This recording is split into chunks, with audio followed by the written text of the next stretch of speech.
Merci beaucoup, Sandra, pour cette explication. Peut-être on va laisser la parole directement à Hélène, si tu veux bien nous parler un petit peu conseil d'administration et développement durable, et puis après, on basculera sur les questions. Oui, sans problème, avec plaisir, Stéphane. Je me propose de vous parler de deux choses. La première, c'est de répondre à la question que tu poses, Stéphane, sur la base de l'exemple concret que je suis en train de vivre avec le schéma de fondation actionnaire de l'entreprise Naos et ce qu'on en fait en termes de transition vers un modèle plus durable ou pas. Donc, c'est un cas concret que je voudrais vous partager. Et le deuxième, c'est de dézoomer un petit peu sur ce que je pense plus généralement des modèles de gouvernance qui sont susceptibles d'emmener les entreprises dans une direction un petit peu plus durable. Alors, je vais commencer par le premier point, du coup, qui est qu'est-ce que je fais et qu'est-ce qu'on peut faire avec une fondation actionnaire pour emmener une entreprise sur une trajectoire de transformation durable. Alors, en quelques mots, donc l'entreprise Naos, c'est une entreprise internationale de skincare, dermocosmétiques, 600 millions d'euros de chiffre d'affaires, 3000 collaborateurs, plus connue sous les marques publiques Bioderma et Institut Estéderm. Donc, c'est une entreprise qui a été fondée par Jean-Noël Torel il y a une quarantaine d'années, avec une intention fondatrice qui était comprendre et prendre soin du vivant. Pourquoi je le dis? C'est parce que pour une entreprise qui est encore aux mains d'un fondateur, cette vision de départ et cette intention de départ, qu'aujourd'hui on a tendance à rhabiller en raison d'être, en mission, en ce qu'on veut, en fait, elle existait déjà. Et selon ce qu'elle était, elle est plus ou moins durable. Alors, dans notre cas, l'idée de choisir les ingrédients qu'on met sur la peau pour mettre juste ce qu'il faut et pas trop, et d'apprendre à la peau à vivre, c'est-à-dire, entre guillemets, de rééduquer la peau atopique ou la peau fragile au soleil pour qu'elle développe ses défenses et qu'elle soit plus équilibrée, c'était une approche très originale dans le secteur de la cosmétique en soi, c'est-à-dire que c'était à la fois moins vendeur et on fait moins de marge qu'en mettant n'importe quoi dans n'importe quel tube, et puis surtout, c'était une approche qui était à la lisière de la pharmacie et de la santé. Et donc, cet ADN, Jean-Noël a souhaité préserver l'indépendance d'esprit de l'entreprise le plus longtemps possible et l'indépendance financière, puisqu'elle a beau être grosse, c'est une entreprise dans laquelle il n'y a jamais eu d'investisseur extérieur significatif et surtout c'est une entreprise non cotée. Donc, quand il a atteint l'âge louable de 70 ans ou presque, il s'est demandé comment il allait faire. La transmission familiale au sens strict n'était pas possible parce qu'il n'a pas d'enfant. Et donc, il s'est demandé comment il allait préserver cette indépendance d'esprit et cette indépendance financière et la mission de l'entreprise.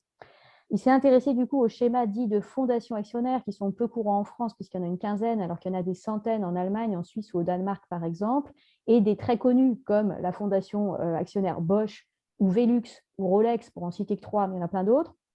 Bon, il s'est intéressé à ces schémas puisque on est nécessairement dans des schémas d'indépendance financière où il a donné l'ensemble de ses titres dans une dotation qui ensuite est incessible. Aujourd'hui, le fonds de dotation et l'actionnaire à 98% de la holding de tête et les actions qui sont au bilan du fonds de dotation que je dirige sont incessibles. Alors, c'est quand même assez particulier, c'est un choix fort. C'est un choix qui conditionne aussi l'avenir de l'entreprise et quelque part sa fidélité à son intention fondatrice. Et je reviens à ça, si cette intention est durable et de faire du durable, ça va rester durable. Si elle ne l'était pas, ça ne va pas le rester. Alors, se pose dans ce genre de situation la question du schéma précis de gouvernance. Donc, si je suis un peu plus spécifique, alors je n'ai pas le schéma à vous montrer, mais il est sur notre site web dans tous les cas. Il y a donc les activités économiques de l'entreprise, les usines, les laboratoires de recherche et de production qui sont d'ailleurs en France, la structure de recherche de moyen et de long terme, la structure d'investissement, qui sont toutes encapsulées dans une holding qui s'appelle Naos Lighthouse, laquelle a une holding de tête qui s'appelle Jean-Noël Torel Institution. Et c'est celle-ci dont le capital, en termes de, on va dire, titre, est détenu par le fonds de dotation, en même temps qu'il existe un organe de gouvernance qui s'appelle l'astéroïde B612. Alors, pourquoi un astéroïde B612 dans un schéma comme ça? C'est ce que Stéphane disait en introduction. Donc, ça vient du Petit Prince, hein, pour ceux qui voient la référence. Donc, ça vient de l'idée de Jean-Noël qui est de dire qu'il souhaite à la fois désenclaver l'entreprise de problèmes de personnes, qui sont souvent le cas dans des transmissions familiales, et en même temps confier les droits de vote à des personnes de confiance. On pourrait dire qu'il y a un énorme paradoxe, mais non, il y a une séparation de la détention du capital et de la rente du capital de celle des droits de vote. Donc, c'est assez ambitieux comme schéma de transmission. Cette transmission est toujours en cours. Le schéma juridique a été mis en place fin 2014 et donc on est encore, on va dire quelques années plus tard, en phase de rodage et de pédalage où les personnes qui sont destinées à prendre moralement la suite de Jean-Noël sont un ensemble de 8 personnes, dont des proches, son épouse, son neveu et des personnes de confiance, qui vont assurer la continuité de vision.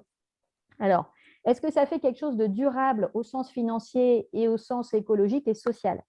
C'est là que je vais raconter la petite tranche d'histoire qui me concerne. Moi, je suis arrivée donc, dans cet engin en 2019. Et avec une envie de au moins partager quelques convictions qui me sont personnelles de là d'où je suis et par rapport aux 20 ans de travail que j'ai fait avant, qui est, je pense que notre économie globalement n'est pas franchement durable et qu'on est dans une phase d'effondrement du capital naturel et que les entreprises pourraient ou devraient s'en soucier. Donc, je suis arrivée la fleur au fusil comment dire, dans ce schéma de fondation actionnaire pour m'occuper du fonds de dotation et de ses activités dites généreuses ou philanthropiques destinées à l'extérieur, et aussi et en même temps, puisque ça n'a pas de forme en dur dans la gouvernance, je vais expliquer pourquoi, servir de poil à gratter. Donc, de poil à gratter à l'équivalent de notre conseil d'administration et de poil à gratter au comité de direction sur différents sujets que peuvent être l'éco-conception des produits, le déréférencement des produits les plus pourris s'il en reste, les investissements verts et la mise en place de nouvelles boussoles de mesure de la valeur. Alors, je vais rebondir du coup sur ce que disait Sandra précédemment. Je suis un ingénieur, donc je crois ce que je vois, et si je ne vois pas les chiffres qui me montrent des investissements verts ou des investissements dans le capital humain, c'est donc que soit ils n'ont pas eu lieu, soit on pipote. Et donc, j'ai eu des discussions intéressantes avec le DAF, avec le directeur financier de la boîte, qui est un homme innovant, ouvert d'esprit, ce qui est déjà absolument charmant en tant que DAF. Donc, on a eu des discussions intéressantes. Et donc, du coup, avec cette idée de dire, est-ce que tu connais les référentiels de comptabilité en triple capital? As-tu déjà entendu parler de ça? Non. Est-ce que ça t'intéresserait d'entendre parler de ça? Pourquoi pas? Donc, on avait franchi une grande étape qui est celle de la curiosité. Je n'aurais pas eu cette curiosité en face, je pense qu'on sera encore en train de pédaler dans le marais. Et donc, du coup, ce directeur financier est allé se former avec la chaire performance globale de Audencia Business School, qui est récemment créée d'ailleurs, à la comptabilité multicapitaux. Et il a désigné quelqu'un dans ses équipes pour mettre en place une comptabilité multicapitaux qui va permettre, un, de piloter, accompagner cette transformation de l'entreprise, et deux, de rendre compte à l'étage du dessus de ce qui est en train de se passer. Donc, moi, je milite activement pour la mise en place de nouvelles boussoles de la mesure de la création de valeur ou de la destruction de capital naturel ou de sa préservation, puisque si les actionnaires, en l'occurrence la fondation actionnaire, ne demandent pas de compte là-dessus, eh bien, il est très certain que ça ne va pas arriver. Donc, et il me paraît aussi tout à fait certain que ça va marcher avec des chiffres, ça va marcher aussi avec de l'envie, puis ça va marcher avec de la boîte à outils. Donc, la gouvernance ne fait pas tout. C'est ce à quoi je voulais arriver, c'est-à-dire que même avec le meilleur schéma de gouvernance, en théorie, sur le papier, on peut faire n'importe quoi si la culture d'entreprise ne le permet pas, si le secteur dans lequel on opère le permet difficilement. Et en l'occurrence, la dermocosmétique, c'est des crèmes issues de l'industrie chimique vendues en tubes de plastique dans des pharmacies. Donc, on a quand même un enjeu de cohérence par rapport à un cœur de métier qu'on ne peut pas éluder. Donc, je reviens à ça, le meilleur schéma possible de gouvernance, selon le cœur de métier, fait sens ou ne fait pas sens. Alors, qu'est-ce qu'on a fait d'autre? L'étage du haut, puisqu'on parle de gouvernance, donc l'étage du haut, chez nous, les personnes qui s'occupent de la fondation actionnaire, pour travailler sur ces enjeux de culture, de développement durable, donc de faire pousser le développement durable dans la gouvernance et dans l'entreprise, et pas uniquement de mettre des outils ou des mesures. On est allé chercher des outils qui sont peut-être moins courants. On est allé chercher une personne qui s'appelle frère Hugues Minguet, qui est moine bénédictin, qui s'occupe d'un institut qui s'appelle Sens et Croissance et qui fait des formations sur l'éthique du dirigeant.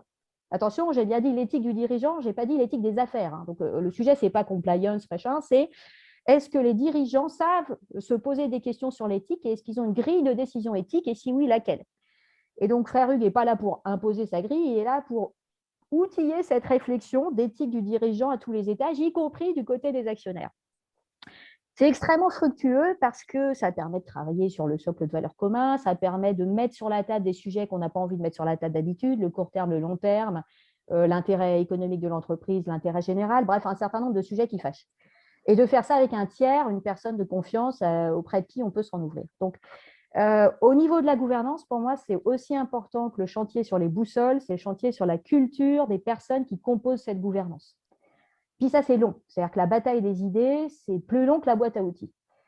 Et puis, le troisième rôle qu'on pourrait voir à cette mutation d'état d'esprit et d'action permise par une gouvernance originale, c'est celui de son rôle de conseil. Stéphane, tu l'as dit, un conseil peut être conseil, parfois il peut être juste là pour révoquer le DG quand ça ne va pas, mais bon, dans un éventuel rôle de miroir ou de conseil, le rôle qu'on se donne, là encore, c'est de faciliter certaines transformations de l'étage du dessous qui pourraient être difficiles sinon. C'est encore plus facile dans une fondation actionnaire qui, d'une année sur l'autre, quand les années sont mauvaises, ne sont pas là pour étrangler l'entreprise ou demander, enfin, en tout cas, favoriser les suppressions d'emplois, puisque le cursus de rentabilité peut être déplacé à un endroit plus confortable. Si je le dis autrement, l'attente de rentabilité sur capitaux, elle est ce qu'on veut en faire. Bon. Donc, on a une approche qui est avant tout prudentielle, constitution de réserve, investissement dans le long terme et la recherche de long terme, investissement dans le capital humain et la formation, et quand ça va mal, justement, on a une soupape que d'autres entreprises n'ont peut-être pas. Pourquoi je dis ça? C'est parce que le développement durable va avec, et c'est ce que disait Sandra aussi, des réflexions sur l'épaisseur du temps et la création de valeur pour le moyen et le long terme plutôt que le résultat trimestriel uniquement. Donc, c'est une chance d'avoir des schémas de gouvernance, j'ai envie de dire, peu gourmands ou un peu plus patients pour pouvoir lancer un certain nombre de chantiers de type développement durable. Alors, j'ai fini mon petit récit de l'expérience Naos à date, en tout cas. Et je vais donc dézoomer un peu pour vous dire ce que j'en pense après avoir vu différents univers. Donc, dans un début de carrière d'ingénieur, j'ai travaillé dans le pétrole chez Shell. J'ai travaillé dans le marketing et dans le data marketing en Chine pour faire de l'extraction de données et la valoriser. Tout ça dans des entreprises très classiques en termes de modèles de gouvernance. Et puis, je suis allée travailler en conseil pour le CAC 40 et puis je suis allée m'égarer pendant 4 ans dans l'économie sociale, à savoir au groupe SOS, qui est un poids lourd de l'économie sociale en France que vous ne connaissez peut-être pas, mais qui fait 1 milliard de chiffres et 20 000 collaborateurs. Je suis allée m'égarer volontairement dans l'économie sociale pour comprendre de l'intérieur les modèles qui mettent l'impact d'abord et l'argent comme un moyen. C'est ça une des définitions de l'économie sociale pour faire court. La recherche d'impact et l'argent est un moyen pour le faire. Et dans l'économie sociale, vous le savez probablement, on trouve le pire comme le meilleur à la fois en termes de modèle de gouvernance et en termes de pratique. On dit souvent le statut ne fait pas la vertu. Néanmoins, ça m'a conduit à des réflexions sur comment on peut hybrider des modèles de gouvernance tout à fait classiques avec une inspiration issue de l'économie sociale. Et c'est là que j'ai rencontré quelqu'un que vraiment je trouve extrêmement pionnier et intéressant en Europe, un Allemand, un Berlinois qui s'appelle Armin Steuernagel. Si vous voulez le retrouver sur Internet, vous pouvez chercher Purpose Foundation. Donc, Armin est quelqu'un qui avait créé 2 startups dans ses premières années professionnelles et qui s'est rendu compte qu'il y avait quelque chose qui n'allait pas dans la façon d'injecter du capital dans la tech et dans les modes de gouvernance de ces jeunes structures de la tech. Et il a fait donc un travail sur ce qu'il appelle désormais le steward ownership, qui est en quoi la détention d'une entreprise peut assurer de garder le cap et la fidélité à une mission ou une intention de départ. Alors, il y a une excellente publication de Purpose Foundation sur le steward ownership avec des études de cas. Je vais essayer d'en sortir 2-3 points clés et puis après, je vais conclure. Il me semble que ça va beaucoup plus loin que ce qu'on connaît aujourd'hui en France. Donc, on pourrait ranger, pour commencer, dans le shareholder capitalisme classique, l'entreprise avec un actionnaire classique. Puis, le stakeholder capitalism, qui est où est-ce qu'on colle les parties prenantes, éventuellement dans un comité de mission, etc. Le steward ownership essaye d'aller un cran plus loin pour plusieurs raisons. D'une part, dans la composition de l'actionnariat en général, il est un avocat de la séparation totale ou partielle de la détention du capital, de la rente du capital et des droits de vote, ce qui se matérialise selon les entreprises par un mix entre de l'actionnariat financier classique, de l'actionnariat familial ou fondateur quand il y en a, de l'actionnariat salarié et de la fondation actionnaire. Alors on va dire, mon Dieu, qu'est-ce que c'est complexe?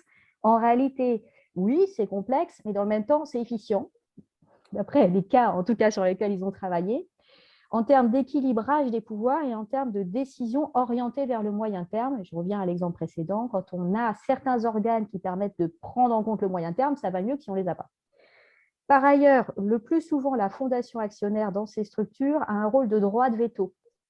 Elle peut être minoritaire ou majoritaire, et quand elle est minoritaire, elle a un droit de veto qui est, par exemple, je vais vous donner un exemple concret, ça sera plus simple, vous connaissez peut-être Ecosia, le moteur de recherche qui plante des arbres. Bon, c'est un des moteurs de recherche, où quand on fait une recherche, paf, ça plante des arbres. Purpose Foundation, et plus exactement son fonds d'investissement Evergreen Capital, est actionnaire très minoritaire d'Ecosia, mais avec un droit de veto. Si le DG d'Ecosia, qui s'appelle Christian Kroll, dit « je veux planter moins d'arbres pour faire plus de bénéfices à la fin de l'année », la fondation actionnaire va mettre un droit de veto sur cette décision stratégique pour pouvoir maintenir dans le temps la mission d'origine de la structure. Alors, une fois que j'ai dit ça, est-ce que c'est parfait, cette approche du steward ownership? Certainement pas. Est-ce que c'est inspirant? Je trouve que oui, aussi en termes de culture d'entreprise. Je reviens à mon point précédent, indépendamment de la boîte à outils. Qu'est-ce que ça dit de la culture de l'entreprise? Donc, ça dit un peu une culture à l'allemande, avec un peu plus de codétermination que chez nous, avec, par exemple, de l'actionnariat salarié sans que tout le monde fasse une crise de nerfs. Et puis, comment dire, une préoccupation pour le moyen terme qu'on trouve très souvent dans les entreprises familiales allemandes, puisque c'est des entreprises patrimoniales. Donc, ces deux facteurs culturels font probablement qu'ils ont pris un poil d'avance sur cette expérimentation. Est-ce que c'est transposable en France? Honnêtement, j'en sais rien. Par contre, ça nous parle de culture du pouvoir. Et je voudrais finir avec ça. Ce sur quoi on travaille aujourd'hui au titre du fonds de dotation, et donc je n'ai pas dit ce que faisait le fonds de dotation, son objet social, c'est de contribuer à la réalisation du potentiel humain. C'est extrêmement vaste, mais un des projets qu'on mène, c'est la création d'une université pour dirigeants qui s'appelle Heart Leadership University, donc l'université de l'intelligence du cœur des dirigeants, et on travaille spécifiquement sur un parcours pilote où un des modules porte sur la gouvernance et sur un angle qu'on a appelé le pouvoir du cœur. Alors, on pourrait dire le pouvoir du cœur, ça va être le management bienveillant. Il est évident que ce n'est pas du tout ça. Ce sur quoi on travaille, c'est quels sont les modèles de gouvernance qui permettent à l'humain de s'exprimer dans ce qu'il a de meilleur pour favoriser une économie compatible avec un développement durable. Donc, sur le pouvoir du cœur, on travaille avec un cabinet qui s'appelle le cabinet Profil, qui a beaucoup publié sur l'entreprise à mission et les fondations actionnaires, parce qu'on pense qu'il y a un lien structurel entre justement les formes de gouvernance et ce que l'entreprise peut faire. Voilà, alors peut-être un dernier mot, et je finis parce que je vois le chrono, sur les boussoles. J'ai bien envie de vous dire ça quand même pour finir, c'est-à-dire que ce n'est pas en 5 minutes que je peux convaincre des personnes qui ne sont pas convaincues ou intéressées par les enjeux de développement durable de s'y intéresser. Néanmoins, par une approche totalement rationnelle, de dire que l'économie est entrée à l'ère de la rareté et que s'intéresser au lien entre l'entreprise et le capital naturel dont elle dépend, et pas seulement aux impacts en aval de ses activités, me paraît sain d'esprit d'un point de vue financier. Donc, la dépendance au capital naturel est tout aussi importante que le comptage de quelques indicateurs extra-financiers. Et c'est sur cette notion de dépendance et de risque que je voudrais du coup vous donner envie d'aller creuser un petit peu plus loin sur justement ce qu'on appelle ces méthodes de comptabilité en triple capital, qui est la nécessité de préserver les 3 capitaux dont on dépend et pas seulement de s'intéresser au capital financier. Voilà, merci beaucoup. Stéphane et Jean, je vous rends la parole.